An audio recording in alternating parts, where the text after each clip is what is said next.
Hi and good morning. I am Coach Daryl and thank you for being here.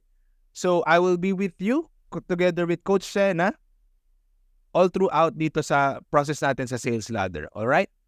So right now, bibigyan ko kayo ng introduction regarding sa sales ladder and of course, yung mga components nito. No? We have prospecting, marketing, tripping, closing, booking, and referral. Alright? So let's get to it. Alright, so what is the sales ladder? So basically, ito yung dinevelop namin na thought para mas mabilis maintindihan ng mga bagong ahente yung process natin dito sa pagbebenta ng real estate. Alright? So, mukha lang to marami but it is really easy to follow. Okay? So, the first step sa sales ladder would be, so ano ba ang prospecting? The process of identifying potential customers and engaging with them to increase the chance of making a sale in the future. So basically, ang prospecting is paghahanap lang ng mga kliyente, no? So ito yung activity natin kung saan naghahanap tayo ng client and we will spend most of our time here sa totoo lang bilang ahente, no? Prospecting will be yung majority ng trabaho natin, okay?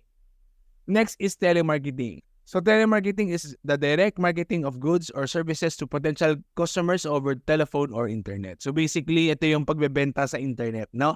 Kinakausap mo yung client mo, tinatawagan mo sila, ini-email mo sila. Basically, this is telemarketing. No? So nakikipag-usap ka na dito directly sa mga clients natin. Third one would be tripping. So also commonly known as site visit. This is a physical visit and inspection of the project and vicinity. So napakasimple lang intindihin, no? Pag nagustuhan niya, nagkasundo kayo sa phone, normally ang next yan is bibisita yan, no? Bibisita to inspect yung site natin. For yung mga referral partners online, yung mga nag-decide to do this online, you won't be needing to do this, no? So just to let you know, mag-focus tayo more on prospecting and telemarketing sa mga future trainings natin. Alright? So papasadaan lang natin to. Next is closing. So sales closing is the most crucial step in the process of persuading a prospect to agree to a deal and make a purchase or sign a contract. So basically, ito yung nakausap mo natin, pinapunta mo na. Closing is, ito yun na yung final step para talagang maging buo yung loob ng buyer natin sa magiging decision nila sa pagbili ng property. Alright? So again, pag online partners namin kayo, you won't be needing this. Alright? Next is booking. This is the final step when closing a deal.